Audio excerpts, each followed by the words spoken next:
যার রূপে মোহিত হয়ে ঘরে তুলে এনেছিলাম। কে জানিত যে তার বিষ সে প্রতি মুহূর্ত আমার বিশ্বাসের নিঃশ্বাসের সঙ্গেই আমার দেহে প্রবেশ করিয়ে দিচ্ছে।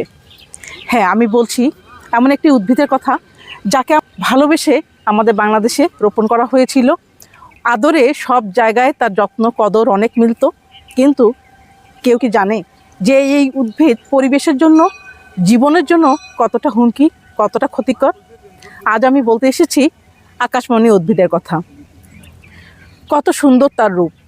তার রূপে মোহিত হয়ে কবিগুরু রবীন্দ্রনাথ ঠাকুর তার নাম দিয়েছিলেন সোনাঝুরি। আকাশমণি তাকে তো বলাই যায়, কারণ তার উচ্চতা 30 মিটার থেকে তারও অধিক হয়ে থাকে। খুবই দ্রুত বর্ধনশীল একটি বৃক্ষ এবং চিরসবুজ। এই উদ্ভিদটি এত দ্রুত বৃদ্ধি পায় এবং আকাশ পানে এর দ্রুত ছুটে চলা, এজন্যই মূলত এর নাম হয়েছে আকাশমণি। এর ফুলের কথা কি বলবো, পুষ্পমঞ্জুরিতে অনেক ছোট ছোট ফুল সাজানো থাকে। দেখতে যে কি দারুণ লাগে, যে এর রূপে মোহিত না হয়ে পারাই যায় না। যখন সম্পূর্ণ গাছে ফুল আসে তখন দেখলে মনে হয় গাছটি যেন সোনায় মুড়িয়ে দেওয়া হয়েছে। সে এক দারুণ সৌন্দর্য। তাই তো এর কান্তাবর্ণ পুষ্পমঞ্জুরিতে মুগ্ধ হয়ে রবীন্দ্রনাথ ঠাকুর নাম দিয়েছেন সোনাঝুরি। যথার্থই তিনি নামটি দিয়েছেন। দ্রুত বর্ধনশীল একটি চিরহরিৎ বৃক্ষ, বাংলায় যার নাম আকাশমণি বা সোনাঝুরি।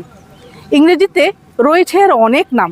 এর ইংরেজি নামগুলো হলো earpod wattle, ear leaf wattle, auri, northern black wattle, Papuan wattle, চেন wattle, Darwin black wattle, Pacific rosewood. এটি মূলত অস্ট্রেলিয়া, ইন্দোনেশিয়া এবং পাপুয়া নিউগিনির স্থানীয় প্রজাতি। যত রূপ থাকুক আর যত গুণই থাকুক না কেন, তার দেহ যে সম্পূর্ণ বিষে ভরা। কেন বলছি, এই উদ্ভিদগুলো এতটাই টক্সিন নির্গত করে যে এর আশেপাশে অন্য কোনো উদ্ভিদ জন্মাতে পারে না। এটি এত বেশি দ্রুত বর্ধনশীল উদ্ভিদ, যার জন্য পাশে থাকা অন্যান্য উদ্ভিদের বৃদ্ধিকে সে ব্যাহত করে, পুষ্টি এবং পানি নিতে সে বাধা দান করে।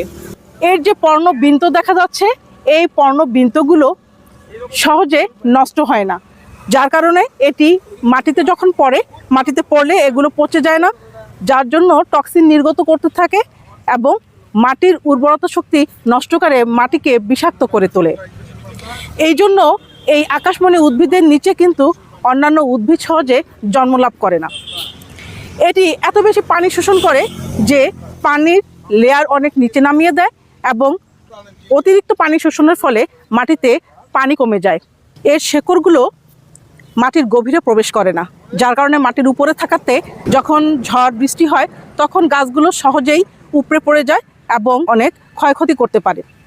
এই ফুলের যে পলিনগুলো আছে, এই পলিন মূলত হাঁপানি এবং অ্যাজমা রোগীদের জন্য খুবই ক্ষতিকারক, কারণ এর পলিনগুলো যখন বাতাসে ওড়ে তখন মানুষের নাসারন্ধ্র বরাবর এর পলিনগুলো উঠতে থাকে, যার ফলে সহজেই আমাদের নাক দিয়ে এটি আমাদের ভেতরে প্রবেশ করে।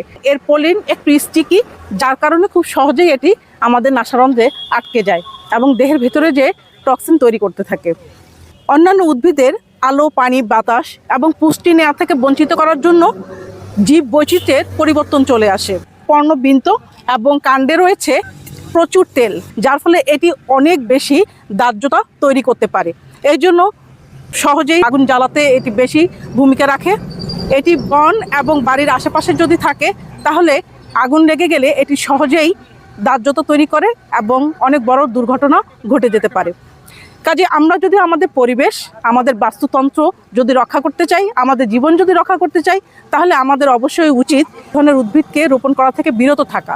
এতে আমাদের বাস্তুতন্ত্র, আমাদের জীবনমান সব কিছুই সুরক্ষিত হবে। চলুন আজ থেকে আমরা এটাই প্রতিজ্ঞা করি যেন এই ধরনের ক্ষতিকর উদ্ভিদগুলো আমরা রোপণ না করি।